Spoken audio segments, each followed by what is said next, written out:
Fala, galera, diga aí, bom dia, boa tarde, boa noite. Ó, hoje a gravação tá aqui ao vivo com a galera, né, em loco. Vocês estão vendo aí que a gente vem alternando entre episódios gravados online e episódios gravados aqui presencialmente nesse estúdio irado da Apex. A gente sempre tem que agradecer a Apex auxiliando nessa produção do Diga aí.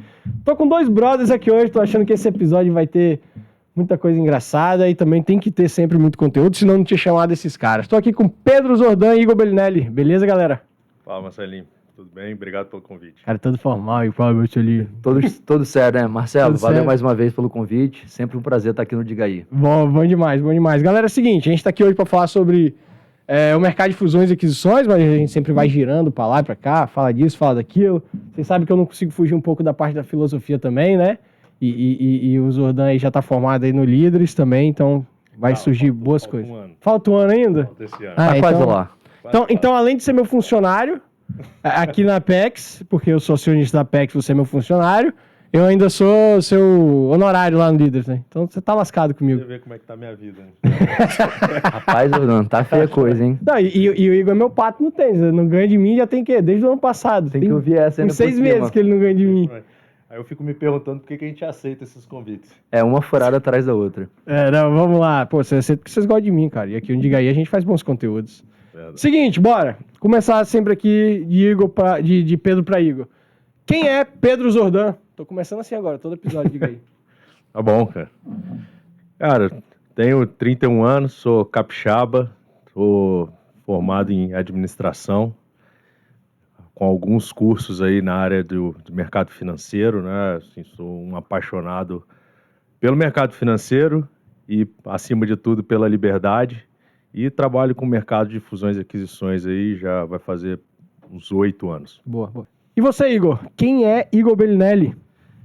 Vamos lá, Igor Bellinelli é capixaba também, apaixonado por tênis, tenista frustrado, tentou jogar sério, não conseguiu, foi para os Estados Unidos fazer faculdade pelo tênis, cursei administração e contabilidade por lá, e aí comecei minha carreira com consultoria em Big Four e depois migrei para a área de M&A corporativo. Bom, e voltou pra cá pra tentar jogar tênis e continuou tomando um pau da gente aqui, né? Isso aí tem que ser auditado, essa informação, tá, ser, pessoal? Né? Vale o disclosure aqui. Inclusive, eu e você somos um dos poucos que é o apaixonado pela autenticidade do Djokovic, né? Que a galera fica doída aí, né?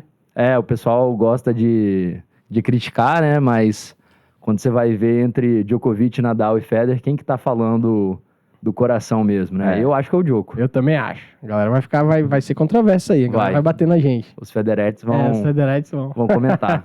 Vamos lá pro nosso tema de hoje, né? Como eu falei, mercado de fusões e aquisições. Mas eu tive aqui recentemente com o Igor Bellinelli. Com o Igor Bellinelli tá aqui agora, pô. Gravação, vive assim mesmo. Com o Bruno Polinelli, tá? Pô, episódio sensacional. Cara fera aí do mercado financeiro. E eu fiz o seguinte, o tema com ele, galera, foi: o mercado financeiro tem coração? Eu quero devolver essas perguntas para vocês, porque a gente, à medida que o episódio for rodando aqui, a gente vai falar de, enfim, o mercado de fusões e aquisições é parte do mercado financeiro, né? Então, assim, e aí, Pedrão, o mercado financeiro tem coração? Acho que não só tem coração, como é a força motriz de qualquer economia, de qualquer indivíduo acima de tudo, né? Através do mercado financeiro, na verdade, o mercado financeiro propicia ao indivíduo a possibilidade de ascensão na vida, né? É extremamente necessário para desenvolver tanto a sociedade quanto países em si, né? Vale lembrar que é extremamente necessário para economias livres, né? E aquelas economias livres com o mercado financeiro desenvolvido, não por acaso, né, estão melhores posicionadas e trazem melhores resultados, seja o aspecto que for na vida do indivíduo. Uma obra que fala muito disso é o Porque as Nações Fracassam, né? Exatamente. Eles deixam isso muito claro. Qualquer obras favoritas. Qualquer aspecto, seja ele político, econômico, social, educação, enfim. Então, acho que o mercado financeiro é sim de suma, não só tem coração, como é de suma importância para... Concorda, Igor? Concordo, e eu puxaria até para outro ponto. Quando você pensa em mercado financeiro, eu acho que o coração, a parte emocional dele é o mais importante. Aí eu tô pensando aqui... Isso que eu queria saber, porque eu falo assim, beleza, ele tem coração nesse sentido que ele é a força motriz ali e tal, mas ele não escolhe as pessoas, ele é racional, né? Então, ele é racional até o momento que as pessoas deixam de ser racionais. Por que Legal. eu digo isso? Porque, na minha visão, você pode estudar todas as classes de ativo, entender no detalhe o que está acontecendo com cada empresa na bolsa, o que está acontecendo com o cenário macroeconômico. Se na hora de clicar no trade você não tiver o equilíbrio emocional para saber o que você está fazendo, Certo. para pensar no longo prazo, você provavelmente vai perder dinheiro. E o cara que tem o psicológico em dia, que ele consegue lidar com a volatilidade do mercado, que talvez sabe o básico, sabe assim, eu tenho que botar meu dinheiro num ETF de longo prazo, vai performar melhor do que você. Então, para mim, assim, o coração é o componente essencial. Massa. Mas quando os caras lá enfim, das políticas aí vêm e falam que o mercado financeiro não tem coração, eles estão dando uma conotação completamente equivocada, que é exatamente para poder criticar e tentar dizer aquela falácia de que o mercado financeiro é só para os ricos, né? E, você muito bem abordou aqui que é exatamente o contrário, né? Eu vejo isso de duas formas, né? Ou como mau caratismo, ou como desconhecimento. Mau caratismo barra maldade, né? Barra maldade. Barra maldade. Eu opto sempre por tentar ver o melhor do indivíduo, então, mesmo sendo muito difícil, eu vou tentar acreditar no desconhecimento. Boa. E aqui eu gosto sempre de citar, você tem exemplos práticos, né? Eu gosto muito do Barsi, né? Que, o cara começou do nada comprando, sei lá, 10 cotas de Unipar lá atrás, e hoje o cara é o maior acionista, pessoa física de dividendo da Bolsa Brasileira. E o cara não fez nada, assim, ele não ganhou na Mega Sena, ele não tinha um emprego que pagava um salário astronômico, não, ele foi regular e constante por um período muito longo. Paciente pra cacete, né? Tem que Paciência. ter muita paciência, né? E como que vocês veem hoje esse...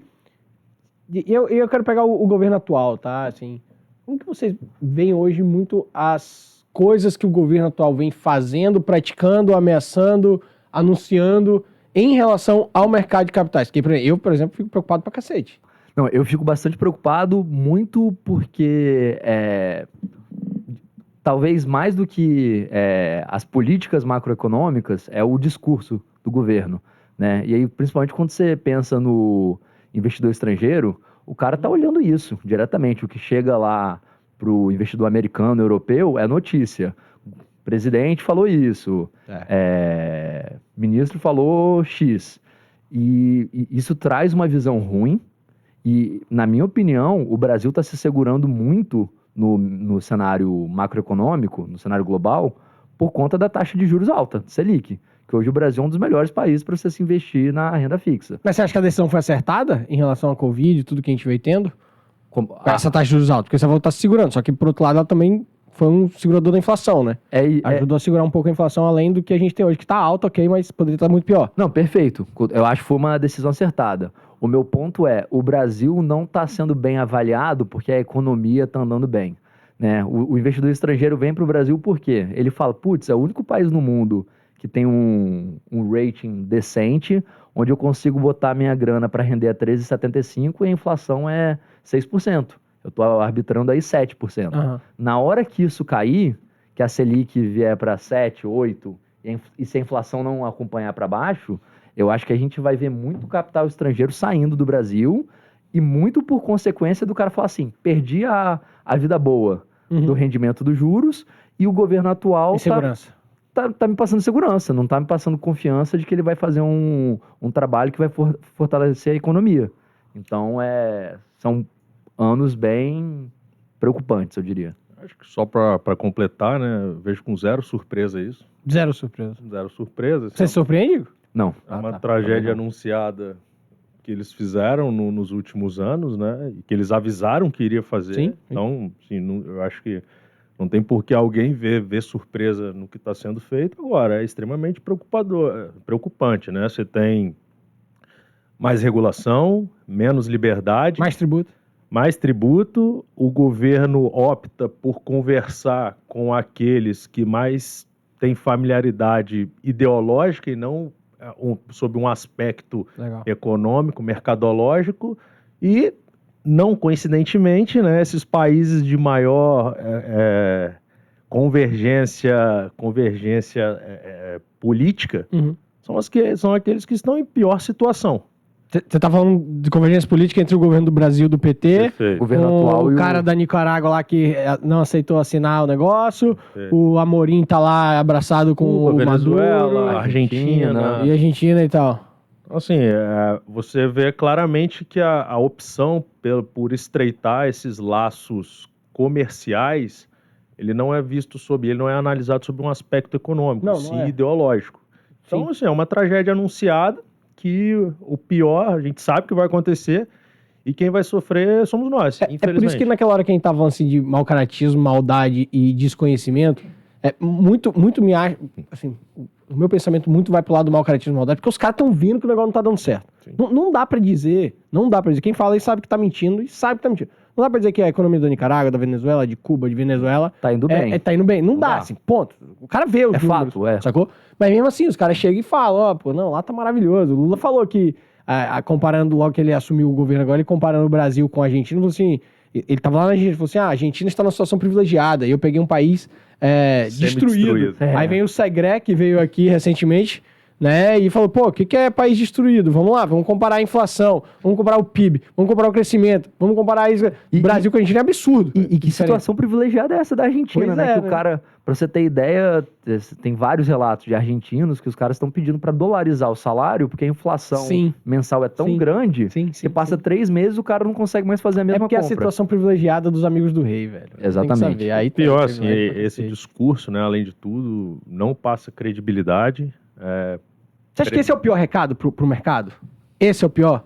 O discurso que aí você tira essa segurança é pior do que falar assim, vou aumentar o tributo. É pior do que dar meio que um bate-palma pro MST invadindo.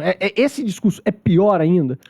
O mercado ele se ancora muito sobre expectativas, né, Marcelinho? Então, assim, ele busca saber o que tá, busca tangibilizar tudo aquilo que ele vê de discurso. Então, quando você tem um negócio meio nebuloso, quando você vê uma indicação do que você vai fazer e quando você tem, por exemplo, né, tem N coisas erradas, mas quando o ministro da Economia, o Haddad, fala que vai anunciar o pacote, as medidas que ia ser, se eu não me engano, em maio, ele ia adiantar isso.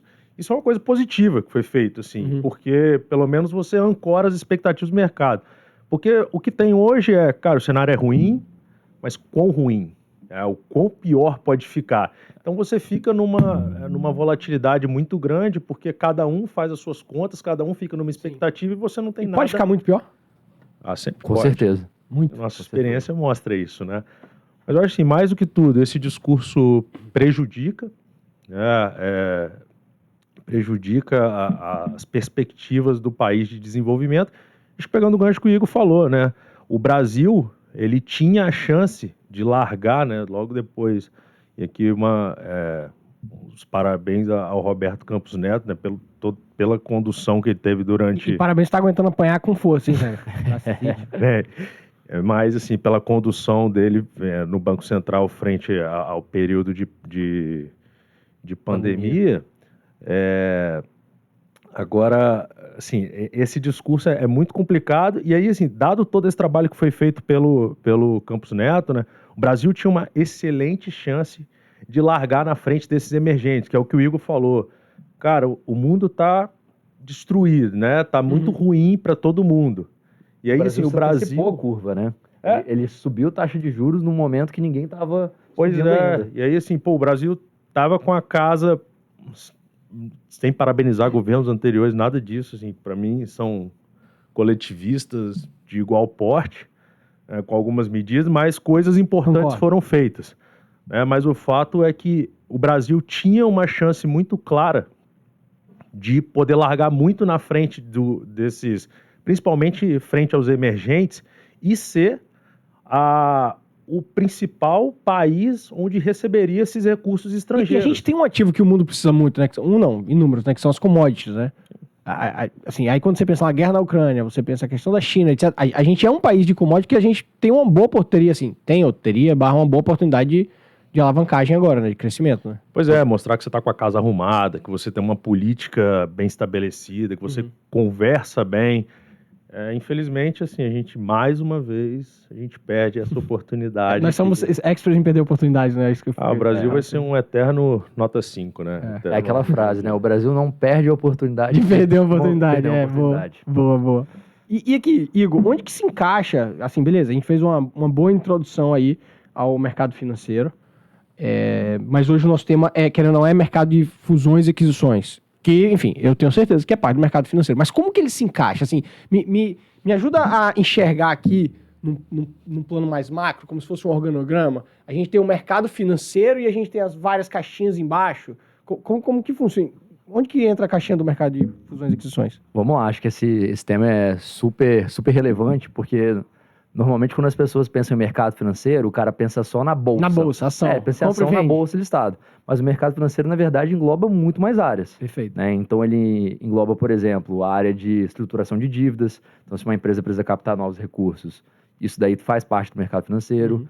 Envolve também a parte de M&A, que são as transações que ocorrem tanto de uma empresa... M&A é Mergers and Acquisitions, Mergers and né? Acquisitions do Ok. inglês, né? Fusões e aquisições, que pode ser tanto uma empresa listada na bolsa comprando outra, como comprando uma empresa que não está listada, como duas empresas privadas também fazendo uma transação, como também pode ser a parte do venture capital, que de certa forma que é um aporte minoritário, não deixa de estar ali no mesmo As contexto. startups estão aí dentro também? As startups estão dentro do mercado Das financeiro. negociações que a galera entra, compra um percentual e tal. Exatamente. Então, é uma visão meio míope que a gente tem, às vezes, por estar sempre só falando de empresas de bolsa, Aham. né? Mas, na verdade, o mercado financeiro engloba muito mais áreas. Legal. E, sim, Pedro, você tem alguma noção aí de quanto movimento? Se não tiver, a gente pesquisa aqui. E a importância desse mercado de fusões e aquisições para um país como o Brasil? A gente consegue dar algumas coisas? Eu até peguei uns números aqui, foi um estudo feito pela Bain Company, né? É um mercado extremamente importante e ele é muito mais desenvolvido, né? Assim como o mercado de bolsa, assim, em países mais desenvolvidos, né?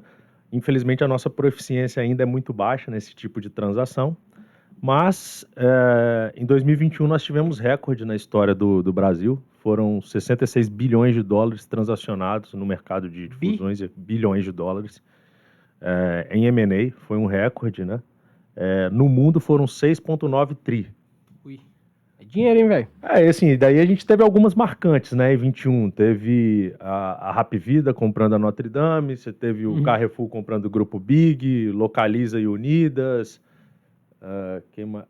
Raizen comprando a Bioserve. Você tem algumas marcantes, né? Que é onde o pessoal, acho que ele consegue fazer o link mais rápido, né? O cara vê a notícia e fala, putz, M&A acho que às vezes o cara que não acompanha de perto tem essa visão, putz, M&A é só transação de bilhões, né? O cara de 100 bi comprando outro cara de 5 bi. Mas não é. O M&A pode ser uma empresa de 2 milhões comprando uma empresa de 300 mil. Isso é um M&A. Ou duas de 500 se juntando para ficar um de 1 milhão e depois crescer Perfeito. mais. Eu acho que essa é a beleza do M&A, né? Assim, você não tem tamanho, você não tem esse estereótipo de que eu preciso ter acima de X milhões para fazer, eu só consigo fazer. E não confundir isso não confundir isso com a IPO, né? Com abrir o capital. Não tem nada a ver. Não assim, tem nada a uma coisa ver. É completamente diferente da outra. É bom deixar isso bem claro. Porque para abrir o capital, sim, você tem que ter uma estratégia, enfim, de tamanho de empresa.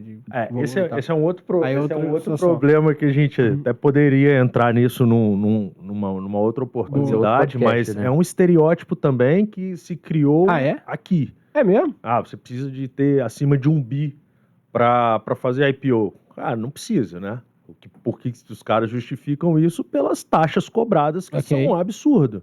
Tanto dos assessores financeiros, né? Quanto os assessores jurídicos, quanto as custas de CVM, de B3. Tudo isso é muito caro. Então, inviabiliza, por exemplo, uma empresa que fatura menos que isso poder acessar. Porque a grana que ela vai captar, o que ela vai deixar na mesa é muito grande. Agora, a gente vê um movimento como esse de democratização do IPO, como, por exemplo, a Priner lá atrás, que faturava, se eu não me engano, 200 milhões, e ela fez o que eles estavam chamando de micro-IPO. Mas que é excelente para fomentar o mercado de capitais de todas as formas, né? Não tem que Agora sim, aí beleza. A gente trouxe aqui vários conceitos, várias situações, vários, enfim, estereótipos sendo deixados de lado, de que o M&A é para qualquer tamanho, beleza, não é o ponto, mas a gente entrou e não tem problema nenhum, falou-se do IPO, falou da questão do coração do mercado financeiro, comparação do governo, enfim, a forma como o governo vem atuando para melhorar o mercado de capitais ou não. Onde que a galera aprende isso, velho? Onde que as pessoas... Ouvindo podcast? Ouvindo Stock Pickers, ouvindo os sócios, ouvindo... É um caminho. Porque, vamos lá, a faculdade não ensina isso. Não ensina. A faculdade não ensina isso. Por exemplo, você é um cara de administração. Nunca vi isso. E esperaria que... Exato. Nunca vi. O cara de administração que vai estar tocando empresas... Como que o cara que está tocando empresas não saberia como fazer um processo de venda? Eu acho que tem um ponto super importante do M&A. Por que tem essa distância? Né? Acho que talvez são 3 fatores aqui.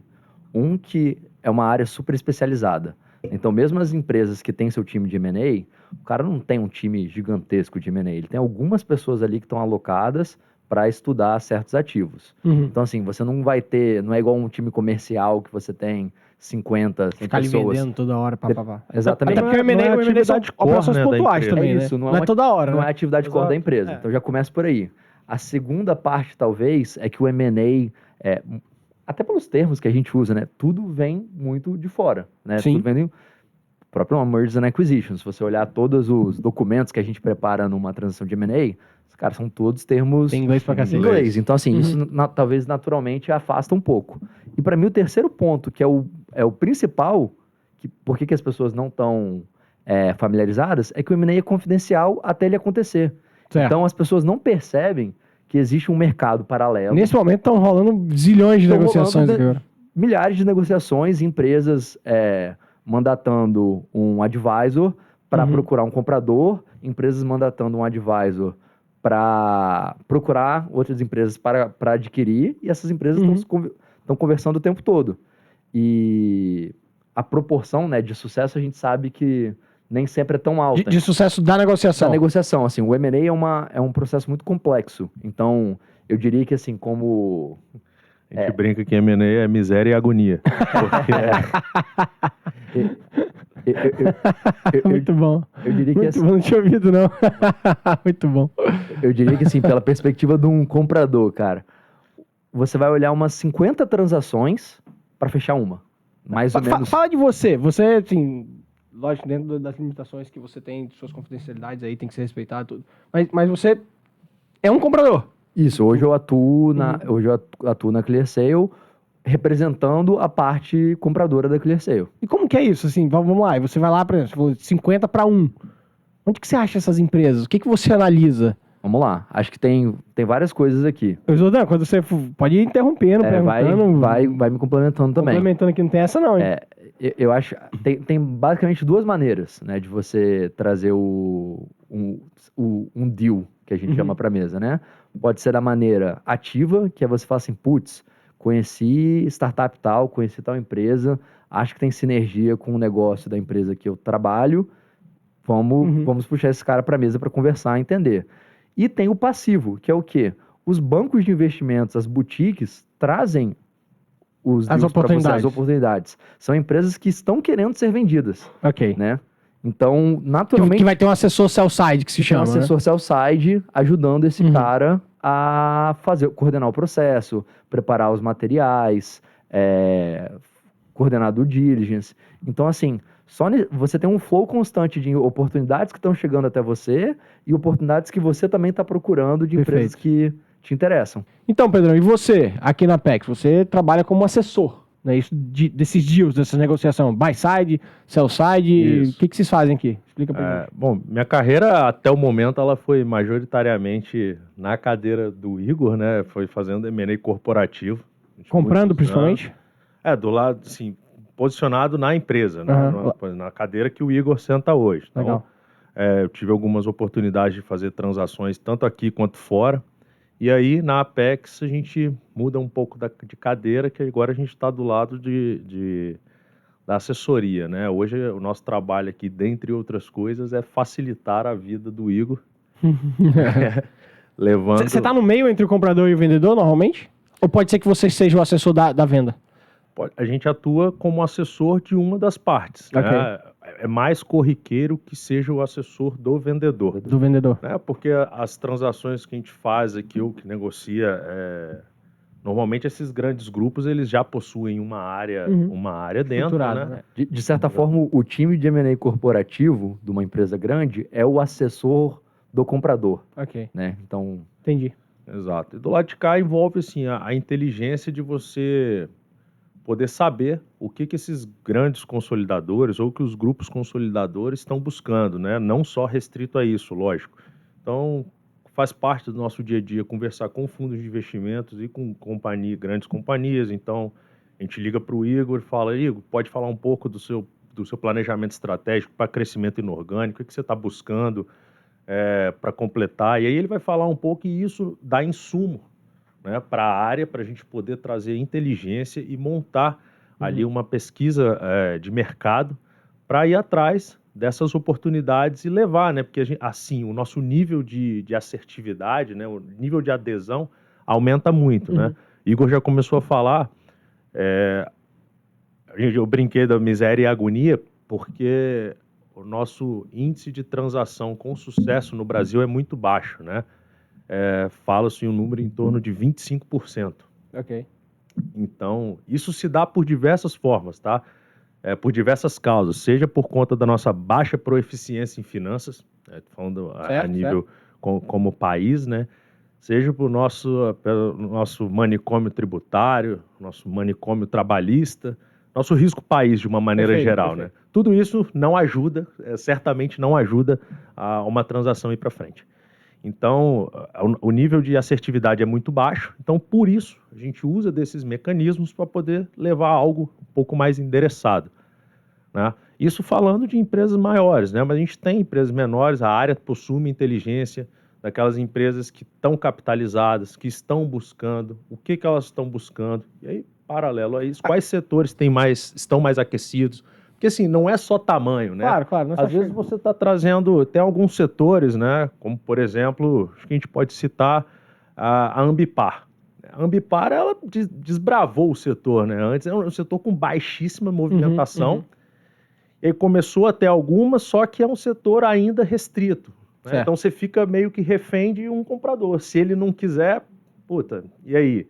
Mas fica meio refém do preço que ele dá. Então, às vezes você pode ter uma empresa que fatura 1 bilhão. Se você vai lá e apresenta, estou usando a Ambipar aqui como um exemplo, tá? Mas assim, isso serve para alguns outros setores, né? Tá. Então você apresenta e fala, pô, não quero. E aí fala, puta, a empresa fatura 1 bilhão, a venda seria excelente, mas você não tem, o mercado não tem adesão para aquela empresa. Então você vai morrer com aquilo na mão. Então esse trabalho de inteligência ajuda, né, o time aqui a poder ser mais assertivo. Em todos esses vamos lá, todas essas diversidades de negócios que chegam, né? Assim, mercado, tamanho de empresa, atividade, etc, lá. Qual o nível de despreparo? Aí eu quero falar de Espírito Santo. Quando eu falo de despreparo, não é para ofender nem nada nenhum, mas assim, o quão não preparadas as empresas estão para fazerem um processo de M&A, principalmente aqui no Espírito Santo. Só complementando aqui com o Pedro, essa taxa de 25% que ele está falando considera as empresas que contratam um assessor financeiro. Ah, legal. Fazem um processo, preparam os materiais de marketing. Então, assim, o cara que está estruturado já tem 25. O cara que não se estrutura, que tenta fazer o M&A, que a gente vê muito... Isso eu vejo todo dia lá no escritório. Mas chega aí gente querendo, vou fundir com fulano, vou comprar fulano. E aí, não tem assessor de porra nenhuma. É o jurídico ali, demora pra cacete. Quanto e que a ninguém empresa analisa dele nada. vale, qual que é o valuation, a maneira certa de fazer o valuation.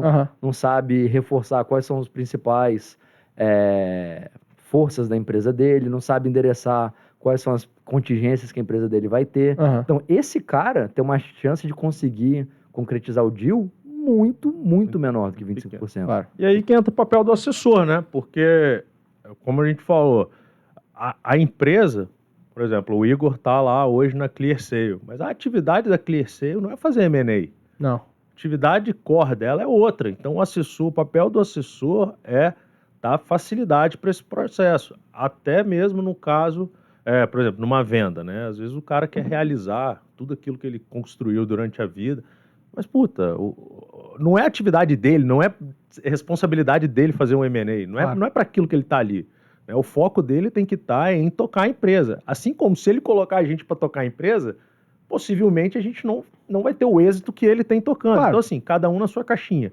Então, o trabalho do assessor é justamente poder blindar, principalmente o acionista, dessa etapa de negociação. E brasileiro tem um negócio de querer fazer tudo nas coxas, né? Tudo do jeito dele, né? Então, É exatamente. engraçado que na hora de precisar uma cirurgia do coração, ele vai atrás do melhor cirurgião cardíaco que tem. Ninguém quer fazer com um clínico geral. Agora, na hora que é o jurídico, que é o contábil, que é o financeiro, não, fulano ali sabe fazer conta ali, rapaz, o cara é bom ali e tal. Se ele pegar a assessoria, porque tem o cara que nem isso faz. O cara vai tentar fazer com o time dentro de casa dele e falar assim, não, eu tenho meu contador aqui, tenho um jurídico interno, vamos... Pois é, mas eu falo, como um jurídico que gosta de atuar, enfim, na área de estruturação de negócios, na qual eu coloco também a parte de M&A, cara, o nível de despreparo, e de novo, um cliente meu que tá me ouvindo aí, que você se encaixou, eu não tô querendo te ofender, não. Eu só tô querendo dizer que é exatamente o que o Pedro falou, cara, tem que haver toda uma preparação, tem que haver toda uma estruturação, você tem que gastar dinheiro para depois ganhar mais dinheiro na porra do processo, cara. Até porque se você parar pra pensar, É investimento, não é custo, é investimento, É velho. exatamente isso, porque no ciclo da carreira de um empresário, qual que é provavelmente o momento mais importante da carreira dele? O momento que ele se desfaz Exato. da empresa que ele construiu. Porque o cara passou anos construindo aquele negócio ali. Décadas ali. E aí é a primeira experiência que ele vai ter vendendo uma empresa. Né? O cara pode ser, assim, mega expert do segmento dele, mas é a primeira experiência que ele vai ter numa transação de M&A. Aí, ao invés dele trazer alguém pra mesa que pode ajudar ele tenta fazer tudo sozinho e... E ó, vou te dar um número aqui, tá, Pedro?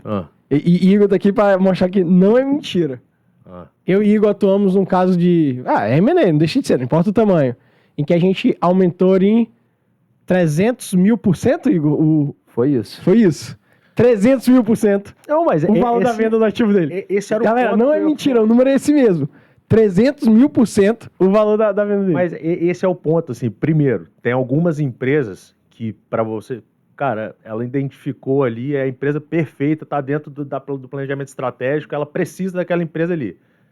Só que algumas dessas empresas, principalmente as maiores, elas só aceitam iniciar uma conversa se o lado de lá tiver um assessor. Claro, porque, pô, Quer dizer, ela ganha também. não, facilita muito Sim, a vida por isso dela. ela ganha, pô. Assim, poupa tempo da equipe de ficar debulhando o número, tentando encaixar, entender Porque o tempo que você gasta pra entender a empresa e depois falar assim, porra, não dá pra entrar, você perdeu muito dinheiro, porque você Exato. perdeu o custo de oportunidade. Perfeito. E a outra coisa é que, pô, foi o que você falou. Cara, o valor do assessor, ele se paga muito facilmente. Porque o que você agrega de valor para a transação, porque assim, não raras as vezes, a gente já se depara com um cara que fala assim, eu não preciso de assessor, já tem uma proposta na mesa. Porra, legal. Mas esse é o primeiro passo, assim, você ainda tá muito longe, tem muito lugar para poder dar a proposta errado ainda. pode ser ruim e você não sabe. É isso aí. Exatamente. Você não fez nenhuma Então, análise assim, da proposta, você ainda vai ter que negociar a proposta. Exato. Você vai- Ou ela pode ser muito boa e o cara fala assim, não, vou tentar negociar, botar mais aqui, vai lá e perde o negócio. Aí Exatamente. depois tem diligência, discussão de contrato. Então, assim, tem muito lugar para dar errado ainda. E o que você vai... o teu investimento que você vai fazer na assessoria é muito pequeno. Assim, ele se paga muito facilmente com o valor que você vai agregar na transação. É isso para os dois lados, tanto para o comprador quanto para o Exato. vendedor. Então vamos lá, o M&A, uma operação de M&A bem feita, ela passa pela parte de finanças corporativa, pela parte contábil e pela parte jurídica. Tem mais alguma? Parte estratégica também. Tá, Para mim é beleza, o beleza, estratégico. Show. número 1. Onde que tá a maior parte dos... Vai, antes da operação, onde que a empresa normalmente mais é despreparada quando vocês pegam? Antes de fazer o M&A. Peguei a empresa, onde que ela normalmente tá mais bagunçada? É o começo ali, né, Marcelinho? Assim, e não é culpa da empresa, Porque as tá? finanças da empresa? Porque assim, e não é culpa A dela. contabilidade da empresa não tá Ela não organizada. está preparada. Às vezes o cara, ele não montou a empresa Para ser pra Pode ser vender. vendida. Tá, É isso aí. Vendeu para tocar, mas aí apareceu a Mas se ela tiver oportunidade. redondinha, Então, só que se Ajuda. você monta a sua empresa para poder fazer a saída lá na frente, cara, tô montando hoje, eu vou fazer isso aqui, daqui a 10 anos eu tô saindo. Você vai trilhar um caminho Certo. já endereçando todas as fragilidades que você sabe que vai acontecer numa transação. Você vai mitigar todas as contingências que você sabe vai aparecer. Então você vai falar assim, puta, eu não vou colocar PJ, porque se eu estiver transacionando com uma empresa de capital aberto, eu sei que ela não aceita isso dentro do corpo dela, eu preciso seletizar. Então é um ajuste muito óbvio que vai ter. Pô, eu sou dono do terreno, então eu tenho que colocar um aluguel aqui, porque eu preciso ver se o meu operacional se paga, e se ele só não está dando lucro porque o terreno é meu. Então, assim, são ajustes. É a mesma coisa acionista, né? Acionista, ele tem o costume de não ter remuneração, tirar tudo como prolabore, como dividendo lá. Só que, pô, se ele tá lá no dia a dia, ele precisa ter uma Sem remuneração, dúvida. precisa colocar O ali. boné é diferente. Uma coisa é ser sócio, outra coisa é ser o diretor. É isso Perfeito. aí. Então, assim, Executar todos esses pontos aqui que eu tô trazendo são ajustes muito óbvios numa transação e que se o cara faz isso já pensando na saída, ele já endereça tudo isso aqui. Certo. Agora, Mas o nível de empresa que tem isso é muito pouco aqui. perfeito. Então, esse é o ponto, É baixo entendeu? que isso. Então, assim, o trabalho maior, de fato, se dá aqui no início, né? E depois nas discussões lá pós-diligência. Agora, vou jogar pra ele que eu quero te ouvir depois É. dessa pergunta aqui. Você acabou de falar que tem gente que pega, vai lá, monta uma operação e faz um planejamento estratégico de crescimento, blá, blá, blá, pra sair daqui a X anos. Você usou 10 anos aí. Vamos pegar esse exemplo. Quem faz muito isso, eu quero ouvir Igor primeiro, tá? Você vai começar a rir agora, eu quero ouvir Igor primeiro. Quem faz muito isso é a galera de startup. E mesmo assim dá merda. Mesmo assim dá merda. Porque Porque o nível, vamos lá, aquele número que vocês trouxeram de 25% de quem tem assessoria, se eu trouxer isso pro mundo das startups, de startups que são, eu não vou nem falar que são criadas, tá? Vou falar assim, o número de startups que sobrevivem e depois conseguem fazer um bom deal é muito menos que 25%. É que aí são, na minha opinião, eu quebraria isso em dois Então problemas quebra, vai, diferentes. pode ir. Tá? Pode Uma ir. coisa é o problema assim, você tem a sua indústria que tá, sabe, você tem uma empresa, um manufacturing, uma Sim. empresa que tá lá há 20 anos no mercado, a empresa funciona redondinha em termos operacionais, né? Mas você tem essa coisa assim, você contrata gente PJ, você nunca acertou a contabilidade da empresa, Certo. você nunca fez um planejamento estratégico. Esse cara vai sofrer no M&A porque ele não se preparou para um processo de M&A. Mas o negócio dele Mas o operacionalmente, negócio dele tem um valor tem um valor gigantesco ali. gigante. Ok. o que às vezes acontece com a startup é o seguinte, ele até monta o planejamento todo bonitinho, monta, ó, minha receita vai O crescer papel tá tanto. até certinho, né? A gente falou, o Excel tá lindo, né? Só que aí, PowerPoint. na prática, PowerPoint, né? o negócio não para de pé, que é um pouco o case das empresas que o cara subsidia o CAC, que é o custo de aquisição do cliente, por anos, Ok. para trazer receita. E aí, quando ele tira aquele CAC, a receita vai embora. E aí, isso assim, é clássico de startup. O cara fala assim, não, eu vou gastar essa grana aqui para adquirir o cliente porque eu estou subsidiando tal serviço para ele. Mas depois ele vai ficar tão vinculado no meu negócio que ele não vai sair. A maioria das startups isso não acontece. Na hora que você tira o subsídio, você fala assim, aquele serviço que eu te cobrava R$1, agora eu vou te cobrar 3, o cara fala, opa, tchau. Não quero mais. Não quero mais, vou pro seu concorrente, tá caro. Então, aí é um erro operacional da startup. Posso dizer que existem dois mundos, então, do M&A. O mundo do M&A dos negócios das startups do padrão, vou chamar assim, De empresas tradicionais, eu acho que tradicionais. sim, cara. Eu acho que assim, de acordo com o ciclo de vida da empresa, tem até um gráfico lá da Modaran que é muito legal, mostrando assim, o ciclo de vida da Esse empresa. é o pai do valuation, né? É o pai do valuation, é o cara que ensinou valuation para Deus e o mundo. Se você pegar lá do início, né, desde quando a startup é fundada até a hora do IPO e a morte da empresa, né, digamos assim, que é quando ela para de ter vantagem competitiva e tal. As dores são diferentes. Então, assim, a dor da startup é muito mais validar o modelo de negócio e garantir que ele é rentável, que ele é capaz de gerar caixa. Porque no final do dia, o que importa para o negócio é gerar caixa, a capacidade de geração de caixa. Não vem com outro papo, não. Até os processos, né? Que a gente quebra o processo de M&A em análise e detalhamento dos dados, depois o valuation, depois abordagem de compradores, depois diligência e depois discussão de contratos definitivos. Até mesmo quando a gente está falando de startup e de empresas, vou colocar assim, tradicionais ou maduras, o nível de, eu nem vou colocar criticidade, mas o nível de análise em cada uma dessas etapas é diferente. Então, assim, uma diligência de um M&A tradicional é muito diferente de uma diligência de um investimento startup, onde você avalia muito mais os sócios, na verdade, do que a empresa em si, porque ela não tem nem base para você pegar qualquer coisa. Mas você analisa o potencial dela de gerar o potencial caixa do negócio. Mas você não está... Ele é potencial. Sim, na diligência. Na diligência. Okay. Então, assim, você avalia muito mais o fundador do que, de fato, o negócio, até porque ele não tem nem base para poder avaliar. Quando num M&A tradicional, você vai pegar aí 5 anos para trás para poder olhar e identificar tudo. Então, o nível de análise Eu não estou falando que é trivial o investimento em startup, mas assim, o nível de análise, né, o que você quer pegar é diferente, até por condições de bases de informações mesmo, né? Pelo período que tem, não tem a menor condição de ter todos aqueles documentos, né? Então, acho que assim, são bichos diferentes. Por isso que você gosta de dizer que você não gosta de falar de valuation de startup? Porque você avalia o que é diferente. O valuation é você dar o valor à empresa, que tem vários métodos, certo? É dizer quanto que ela vale num determinado negócio. Não necessariamente o seu patrimônio líquido, não necessariamente quanto que ela tem de ativo. É uma metodologia de avaliação. São as metodologias de avaliação. Na startup, a gente avalia algo que é incerto. O grau de incerteza é maior, né? Porque ele fala, o valuation, ele envolve um grau de incerteza muito grande ali, né? Mas os elementos que você tem no negócio tradicional, na indústria, por exemplo, perfeito, completamente diferente. Então, exato, de novo, né? O processo, ele em linhas gerais, ele é o mesmo. Mas o grau de incerteza e o grau de previsibilidade / incerteza, né? É muito diferente de um negócio de outro. Pode falar aí o que você queria falar. O exemplo que eu ia dar é o seguinte. Putz, você vai fazer um valuation de uma indústria, de uma fábrica que o cara tá há 20 anos operando, ele sempre fatura ali o negócio já tá validado. Tem contrato de longo X prazo. milhões a X milhões, a margem bruta dele tá sempre nesses percentuais e a margem líquida tá em tanto. Cara, ele não vai reinventar a roda nos próximos 5 anos, né? Você sabe mais ou menos quanto que essa empresa pode gerar de caixa. Uma startup que o cara tá fechando o primeiro cliente dele hoje, você não sabe nem se o business plan dele daqui a 18 meses é o mesmo. É por isso que a galera fala que um é muito mais investimento de risco do que o outro. Exatamente. Vocês gostam? E aí a taxa de retorno que você exige tem que ser muito superior. Muito maior. Você investe em startups, Zoltan? Não. E você, Igor?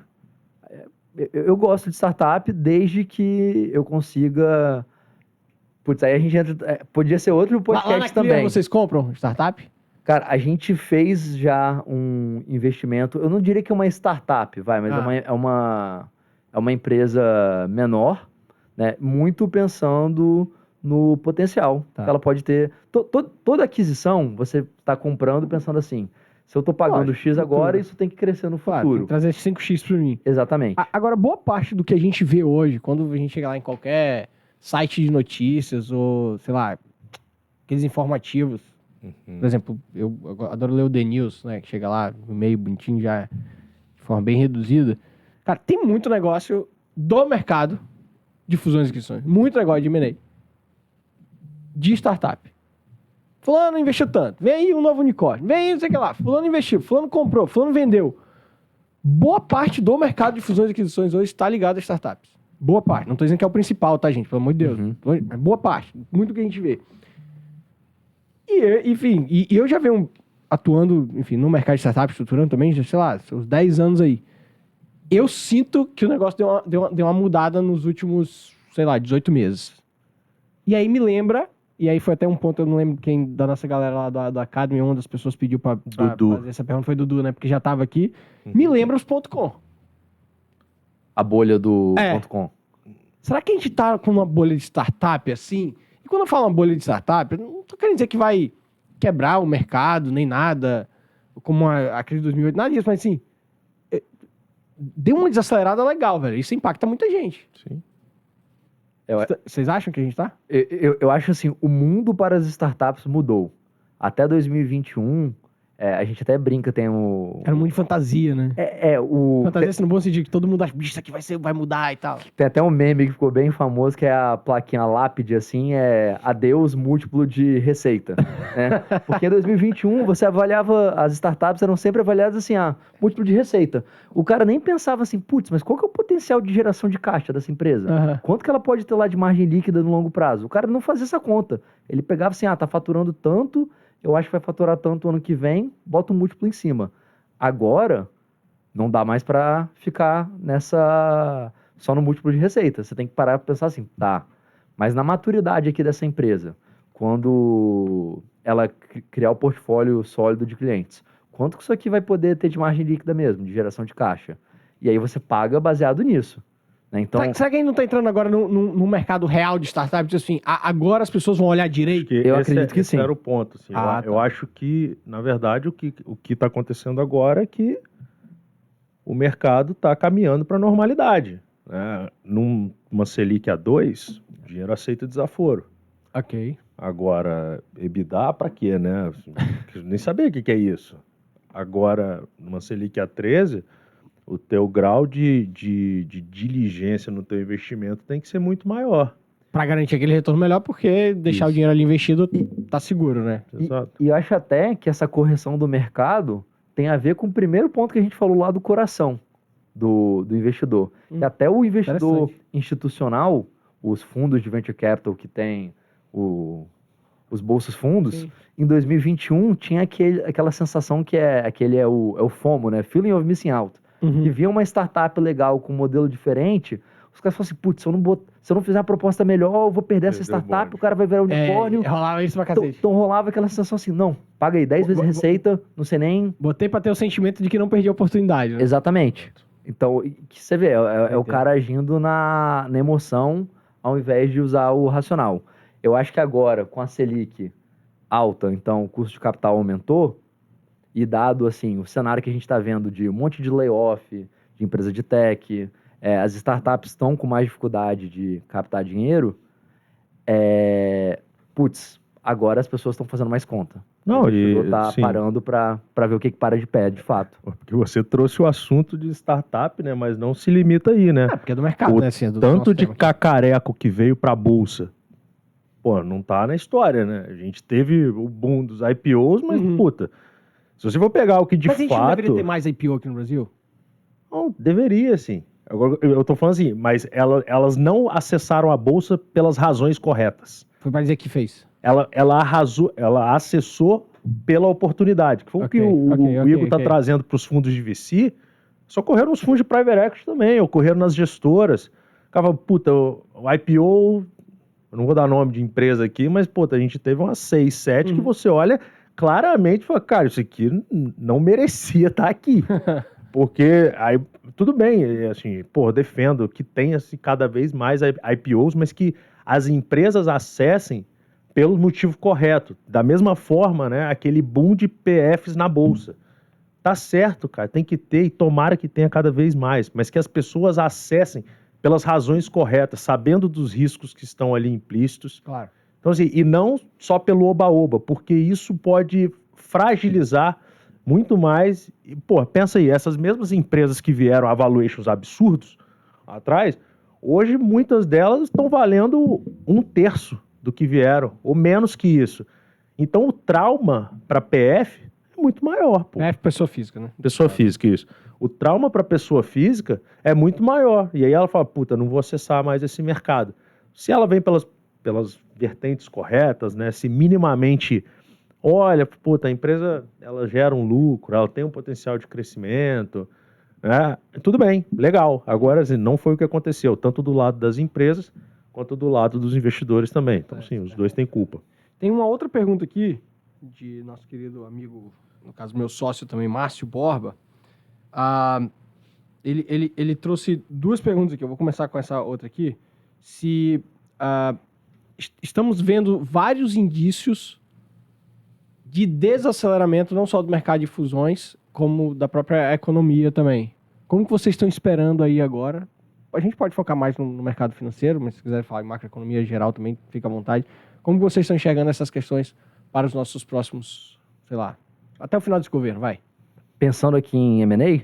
Principalmente. É um indicativo, né? É um indicativo. Então, eu acho, e M&A tem essa questão que, assim, é sempre um bom momento para se fazer M&A. Por quê? Sim. Quando a economia tá bombando, cara, provavelmente tem muito dinheiro, os grandes grupos estão com o bolso cheio, e o cara fala assim, não, eu quero crescer, eu quero expandir, eu quero consolidar. Quando a economia tá ruim, as empresas começam a quebrar e começa a ter oportunidade. Então você começa a achar barganhas, que você fala assim, putz, 2 anos atrás essa empresa aqui valeu o triplo, de repente eu posso fazer uma aquisição aqui por... Agora a bolsa tá... A galera fala assim, não entendo, tá? Sou péssimo nisso, mas a galera fala que agora é um bom momento de compra, porque tá tudo lá embaixo, né? Ou vai... Pode ser que pior me dá uma cara de... ou tá lá embaixo por alguma razão, né? Isso aí, normal, né? Você tem que avaliar. Muito alto, né? É isso. Entendi. Você tem que sempre fazer essa diligência. Esse aspecto é foda. Entendi. Mas o que o Igor tá falando é verdade. Agora, O difícil aí tá entre você encontrar convergência entre comprador e vendedor. Porque ao passo que as empresas que estão vendendo, né, elas ficam prejudicadas, alguns setores mais do que outros, né, mas setores de capital intensivo principalmente. Mas empresas ficam prejudicadas, né? O valuation fica muito afetado quando você tem uma uma Selic alta, né? Que aumenta a taxa de desconto da empresa, então reduz o valor da empresa na cabeça. Por outro lado, uma Selic alta pro comprador também, ele força a ser mais diligente no investimento. Então, opa, beleza, é uma oportunidade, mas ainda não naquele preço. Então ele quer abaixar mais. E o vendedor fala, puta, mas aí nesse preço eu não quero. Então você entra num desafio. Já existe esse desafio, né, no M&A de tentar fazer comprador e vendedor combinarem preço, mas num cenário aí de Selic mais alta, fica um pouco mais complicado. Para falar um pouco, sim, em 22, né, sei lá, 21 foi nosso recorde de M&A. Foi. 22 já foi um pouco menor, até por conta da taxa de juros, né? Então eu falei, nem lembro, 68, se eu não me engano, 21. Mas se você comparar com, acho que 19, né, ou 20, foi mais Melhor ativo. ainda. Então, assim, eu acho que o nosso M&A... Sobe? Eu acho que sobe e eu acho que assim, o nosso M&A no Brasil subiu um patamar. Ok. Digamos assim, eu acho que tem um nível que a gente atingiu depois de 2018... Vai amadurecendo, né? Que é isso aí, a gente não volta para baixo daquilo ali. Eu sinto que Sem dúvida. Dali para cima, pelo menos no volume de transações. O valor transacionado às vezes muda, porque talvez num momento de baixa da economia você vai ter menos deals relevantes. Mas se você for pegar na história, ele ainda vem numa crescente. Tira 21 da conta, que foi um outlier, aí você pega assim, sabe, 66 em 21, né? Aí 22 já foi 28. Mas, puta, se a gente for pegar todo o histórico, continua tirando subindo assim, ali. ainda é muito. 23 deve ficar ali no mesmo. Né? A outra pergunta de Márcio está relacionada ao caso de maior, sei lá, notícias aí nos últimos anos. O caso das Americanas.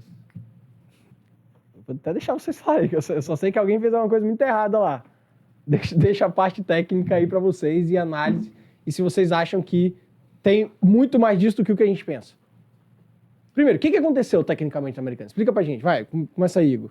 Explica pra gente, o que aconteceu? Técnico, não é opinião não, técnico. Vai lá, a questão toda da Americanas foi que existe o risco sacado, né, que é quando o banco fornece o adiantamento de uma duplicata para o seu fornecedor. Ok. Então a Americanas tinha os fornecedores dele, e aí essa conta com o fornecedor virou entre banco e fornecedor.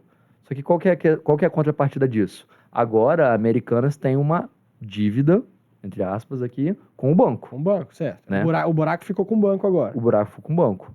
Então, assim, você está pagando de certa forma, você está pagando uns juros, né? O banco não vai fazer... Porque fez o adiantamento. Fez o adiantamento. Certo. A Americanas não estava colocando isso no seu balanço. Em lugar nenhum. Mas o que ele não estava colocando? O acréscimo? O acréscimo. É como se tivesse ainda com o fornecedor, tipo, em termos de volume financeiro. É isso. O custo financeiro não era contabilizado. É isso. Tava em algum lugar ou não tava em lugar nenhum? Não tava em lugar nenhum. Agora, assim, qual que é o tamanho disso? Assim, eu evito tecer qualquer nível de opinião, porque assim, o relatório não foi fechado ainda, né?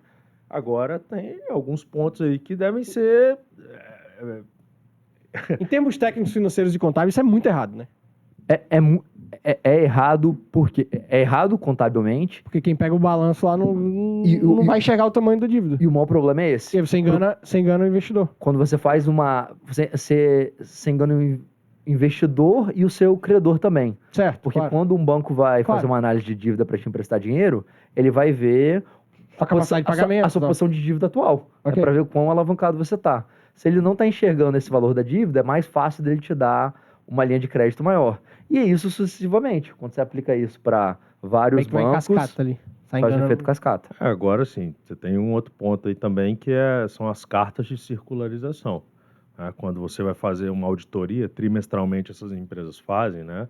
A empresa que está auditando os dados do cliente, ele pede a carta de circularização, que é para todos os bancos que têm relacionamento. Então lá vai estar contido Se você deve alguma coisa, quanto que é a tua teu Foi aí que empréstimo. pegaram? Não, foi aí que não pegaram. Que não Essa pegaram. carta não aparece nada. Então, assim, Ui. por que nos bancos não colocaram isso? Por que a auditoria também não olhou sobre isso? E como que esse assunto apareceu na mesa? Rapaz. Então, aí tudo bem, aí do lado dos minoritários é complicado porque você tem ali um lucro inflado Uhum. e executivo recebendo bônus Claro. como se tivesse tudo certo. Então, assim, tem É alguns... cascata mesmo, né, velho? Uma coisa vai puxando a outra. Exatamente. Tem algumas nuances na mesa aí que eu acho que muita gente tem que dar satisfação aí, Certo. seja acionista de referência, seja os bancos credores, sejam Auditores. a auditoria. Mas aí agora é opinião, tá? E a gente ó, não tá apontando dedo pra absolutamente ninguém. Vocês acham que isso rola muito? Esse tipo de, sei lá, tática, de prática, de...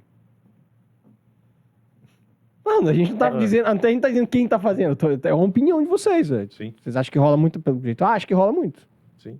Eu acho que, assim, equívocos contábeis acontecem Isso não é equívoco não, com velho. frequência. Você não quer falar, eu falo. Isso não é equívoco não. Isso numa cadeia gigantesca, foi sumindo o negócio ali. Equívoco, não, tá tudo bem. Você acha que é equívoco, eu respeito você. Você não quer se é equívoco cacete. Tá, beleza. Não, mas eu acho que assim, tudo que a gente falar aqui, tudo que todo mundo está falando, Não, a gente não tá acusando absolutamente ninguém de acho que nada. ninguém consegue bater o martelo em nada Não, sem enquanto não dúvida. sair o laudo. No mínimo, isso foi irresponsabilidade, cara. Pode não ter sido assim, eu vou fazer isso aqui de propósito pra prejudicar fulano, Beltrano. Beleza.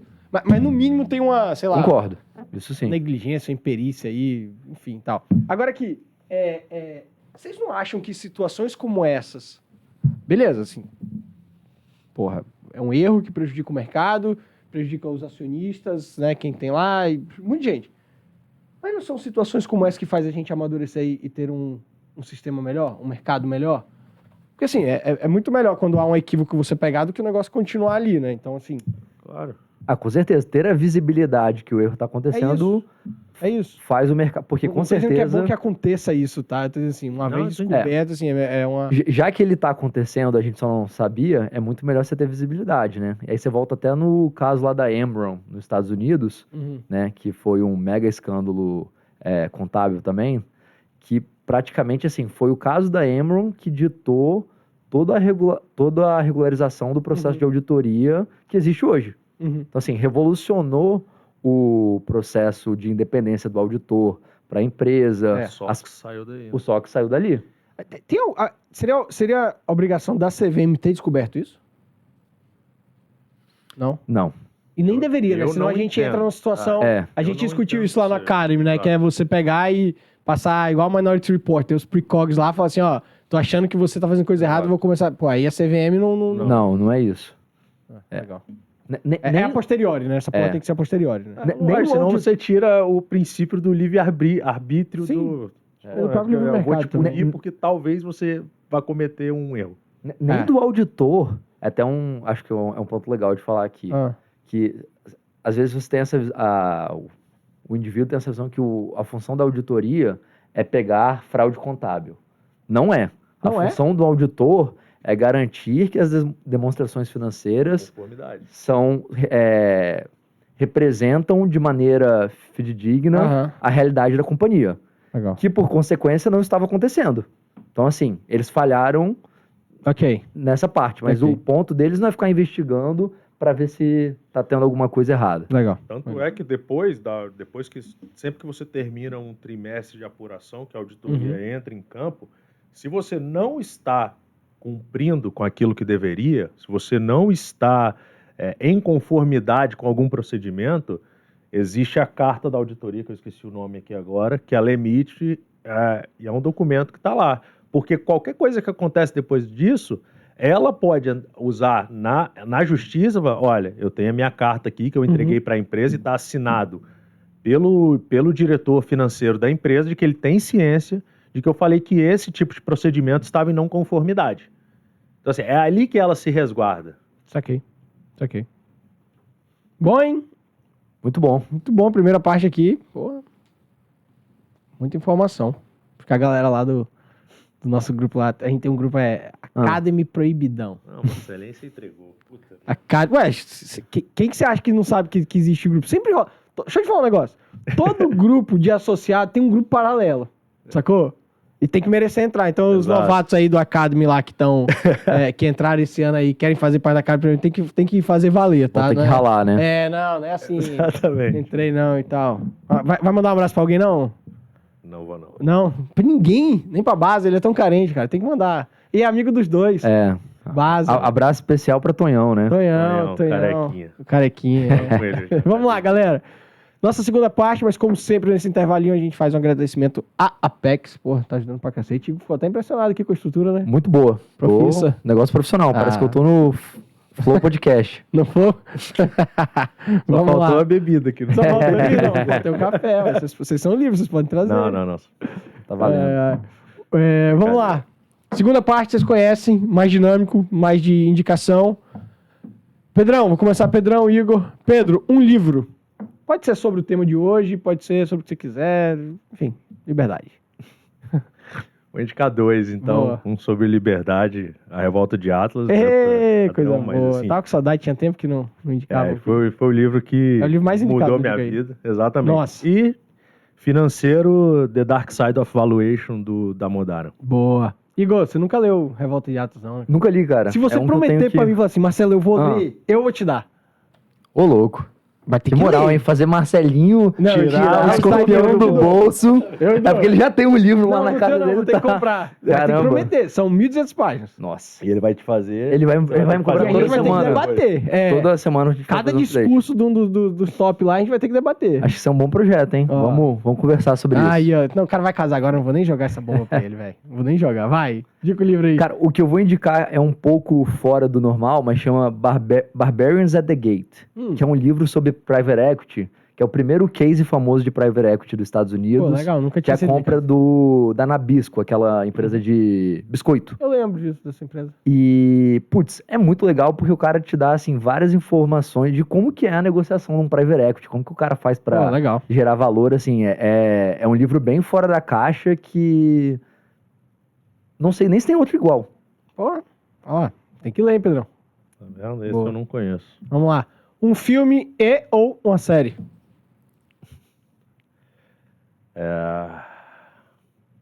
Puta, deixa o Igor aí primeiro enquanto eu penso. Tá, vai. Essa pergunta ele não tinha passado antes.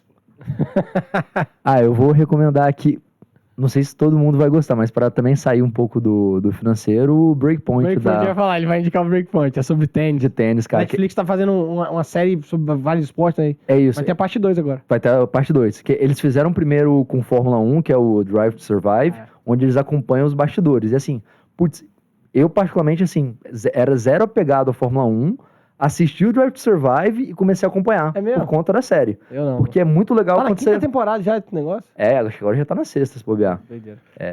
Tomara que o Breakpoint seja assim. E aí, Tomara. e eu acho que pro esporte que nem o tênis, que a gente tá falando é um esporte individual, é muito maneiro você conhecer o bastidor do jogador. É bem legal. Então eu vou Vikings, pra mim Boa. E a atual agora, que vem do melhor jogo que eu já joguei, The Last of Us. Muito bom, Essa é muito boa, bom. Terminei de assistir o último episódio hoje, inclusive, enquanto tava bebê, tava mamando. Achei que o lá, tava sexto e o assistindo. sétimo deram uma caída, mas mas bom o demais. oitavo Foi foi bom bom. também. Pedrão, um esporte. Puta, cara, eu fiz atualmente o jiu-jitsu. Jiu-jitsu. Agora, vem cá, tem uma história que rola por aí com um grande amigo nosso que já passou aqui pelo Diga aí mais de uma vez, Luan, que disse que vocês estavam jogando bola. E Luan, assim, ele deve ter um terço ou mais do seu peso, né? Tipo assim, que você é grandão e tal. Portanto, mas disse que o Luan te deu uma voadora, que você quase deu uma cambalhota. É verdade essa história ou não? Luan deveria ter saído preso do seminário de inverno. Ele me agrediu. Foi uma agressão aquilo. Ele me agrediu. cara. Um abraço pra Luan. Muito bom, muito bom. E aí, Igor, qual é o esporte? Essa aí é fácil demais, né? Não tem como, Tem não. tem como Tô com fugir do você tênis, nessa. não. Boa. Um valor, Pedro. Liberdade. Igor. Honestidade. Boa. Tá muito ligado à ética, né? Uhum. É o que a gente fala muito também, né, Pedro? Pedrão, e essa aqui? Um herói. Meu. Rapaz, tem que bater pra esse cara aqui, não. Aí, ó. Esse cara é bom demais. Eu gostei da resposta, da nossa noia. No dia que você entrar no Líderes, você vai entender as nossas noias aqui quando a gente fala essas coisas aqui. Personalidade, né? Tá vendo? E aí, um herói? Putz, Pode até brincar. Batman, Super-Homem, pode falar. O Djokovic. eu ia ser polêmico, é o Djokovic, cara. boa, cara. Eu gosto muito porque é o seguinte, putz, é um cara que eu cresci acompanhando, sempre foi meu ídolo no esporte. E eu discordo 100% do posicionamento dele sobre a vacina. Então, assim, putz, eu acho que é besteira não se vacinar. Ok. Acho que tá errado, você tá lutando contra a ciência. Mas tem o direito de não. Mas ele tem o direito de não vacinar, Ok, é legal. isso. E isso aí é autenticidade. e isso é autenticidade pra mim. É o cara falar assim, Boa. putz, beleza, eu vou tomar porrada do mundo todo, E saiu agora de mais um torneio por causa disso. vou deixar de jogar os torneios que eu gostaria de jogar, mas eu não Ele é abro foda. mão de ser quem eu sou e de... É quase assim, morrer com as mesmas convicções, né? Boa. Eu É gosto isso aí. disso. É isso aí. Não, ele é honesto consigo mesmo. É isso aí. É aquilo que a gente tava falando. Seria muito mais fácil pra ele tomar a vacina e É. fazer o que a mídia quer, né? Pedrão, onde é melhor de estar? No buy side ou no sell side? Seu site ganha mais, né? E aí, Igor? Putz, aí eu vou ter que fazer o outro lado? o outro lado, né? No Boa. buy side você... É mais fácil a vida. Você tá numa parte... Eu gosto muito do buy side porque a parte estratégica, cara, de você pegar uma empresa Aham. e ver se ela tem sinergia, se ela encaixa numa tese que você construiu, é muito legal. E as cartas ficam mais no seu poder normalmente, né? Porque você tem mais opções, né? Normalmente. Tem a caneta e o É, isso aí. É. Boa, boa. Ações ou venture capital, Pedrão? Ações. Ações também, com Ações. certeza. Pedrão, pior investimento que você já fez? Em ações? Investimento. Pior lugar onde você já botou seu dinheiro e... Puta. Bebum. Não. Não. Igor pegou essa fase do Bebum? Não, como é que é Não. isso aí? Como é que é o Bebum? Conta aí pra nós. Vai, eu vou deixar Pedro explicar aí. Não, eu não lembro o que era. Era um negócio do rastreador. Era uma pirâmide de rastreador de carro. Pirâmide. Veio logo depois do Telex Free, não foi isso? Nossa, Na sequência, né? você botou... Não coloquei. Ah, tá. Mas... Tava zoando Tinha aqui. isso, cara. Caramba. E aí, pior investimento? Local que você botou seu dinheiro e falou assim, dei mole lá, não botaria hoje de novo. Puta. Café. Café? É mesmo? Muito trabalho. Tem que mexer com muita gente, bicho. Mas você investiu numa empresa de café ou você... Não, comprando café. Nossa. E você, Igor? Cara, foi meu primeiro investimento em... Não deu prejuízo, mas... Ok, entendido. Muito trabalhoso. Meu primeiro investimento em bolsa lá nos Estados Unidos. Não vou citar o nome da ação, mas é uma empresa gigante de tecnologia que todo mundo conhece. Tá, legal. E aí, Ok. e aí eu falei assim, putz, primeiro dinheiro que eu ganhei lá, abri uma conta na corretora e falei assim, putz, vou investir. Aí eu falei, eu vou comprar essa daqui porque eu vi que tá subindo pra caramba. Aí comprei, só caiu, passou meses, eu precisava do dinheiro pra alguma coisa, tive que vender Nossa, na vender. perda. Então o primeiro investimento já foi um loss, já. E o melhor, Pedro? PetroRio, sempre. Ó. Não, de ação, né? Sim. Fora Você isso, escolheu. meu filho e minha mulher. Gostei de ver. Fez o mexão, hein? Acho que nessa linha o melhor investimento é educação, cara. Foi ter Verdade. feito a graduação lá fora. Cara, estudar é sempre um investimento que você vai colher dividendos o resto da vida. Boa. A última. CVM e CAD ajudam o mercado de fusões e aquisições ou atrapalham?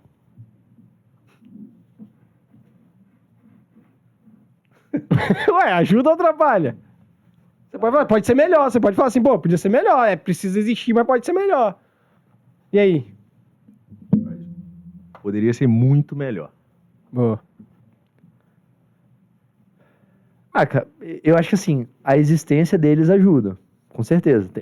Esses órgãos têm que existir mesmo. Uhum. Talvez a maneira como os processos são feitos pode ser mais... Pode ser atualizado. Né? Foram duas pessoas que eu entrevistei já, e que, principalmente o Fernando Caio Gaudi, que falou assim, cara, a galera lá é boa pra cacete, só que falta muito investimento lá. Falta gente, falta dinheiro pra poder ser ainda melhor, né? Uhum. Legal. Galera, Então, mas isso é o problema, não é a operação desses órgãos, é o que eles colocam para o órgão fazer. E isso não Ok. depende de quem está lá dentro, né? Não depende. de quem tem a caneta. Exato. Deveria ser só um órgão técnico, sempre técnico, é isso? É isso. Boa, show. Minimamente. Minimamente. Não, maximamente, né? Mas, assim, Técnico. Exatamente. Mas mais nada, e ponto. E mais nada. Ponto. Não pode ser um órgão político, não pode Não. ser um órgão Não nada deveria. disso. Ideológico, nem nada. Galera, porra, muito bom, hein? Irado. Valeu demais, muito obrigado. Quem tá ouvindo aí, vou passar pra vocês pra darem o último recado. E, novamente, sempre agradecer a Apex. E aí? Vai lá, Igor. Vamos lá. Primeiro, agradecer de novo o convite. Putz, Valeu. papo muito bom. Legal a gente poder compartilhar um pouco aqui acho das discussões que a gente tem no dia a dia, No poder dia a dia. estar compartilhando aqui. E acho que trazer um pouco mais dessa visão sobre o que é mercado financeiro, sobre M&A e dar o reforço para o pessoal assim, cara, busque informações, né? É óbvio que a gente comentou, é difícil você achar informação para M&A, não é tão trivial, Sim. talvez. Sim. Mas para todo mundo que vai fazer um processo, para o cara que vai investir em bolsa, busca estudar, não acredite de maneira cega em tudo nem no que a gente falou hoje. Não, Né? claro Então, que o que não. eu gosto de reforçar sempre assim, É porque tem muita opinião aqui, velho. tem muita opinião, é sua, exato. Então porra. chegue nas suas próprias conclusões, né? Mas Boa. busque isso via o estudo. Muito boa. E aí, Pedrão? Acho que agradecer pelo convite. A educação é sempre o melhor caminho, seja para quem quer trabalhar com M&A ou para quem quer pelo menos entender um pouco. A gente ainda está rastejando frente a outros mercados, mas em relação ao que já foi, hoje a gente está evoluindo, assim, está Sim. muito mais evoluído, isso dado a conversa com os empresários, então os empresários já conseguem conversar muito mais, já não tem mais aquela resistência para falar. É. Antigamente você era quase enxotado, né? Você falar de M&A, pô, você tá achando que minha empresa está quebrando? E não tem nada a ver. Verdade. Na verdade, é um reconhecimento por tudo aquilo que você fez, né? Pelo êxito que você teve. Você ser procurado pra ser comprado, porra. Alguma coisa de boa você fez, porque eu tô lógico. querendo te comprar. Mas Então, infelizmente, né, não é algo que a gente vê ainda nas faculdades, então vai depender muito mais de você. E eu acho que a beleza do M&A aqui para mim é por você consegue, pô, você tem que saber de direito, depois se você estiver olhando saúde, É multidisciplinar. educação, né? finanças, é uma área muito técnica, mas que te dá um conhecimento amplo de tudo. Então, assim, agradecer o convite aí. E assim, aí. é difícil, mas é uma área muito boa. e quem tá ouvindo aí, galera, depois assim, porra, manda mensagem pra mim, pro Pedro, pro Igor, no Instagram, diga aí, onde quiser, se tiver dúvidas, se quiser fazer críticas, concordar, discordar, tamo aberto. É isso aí. Valeu, galera, valeu, aquele abraço, até a próxima. Fui!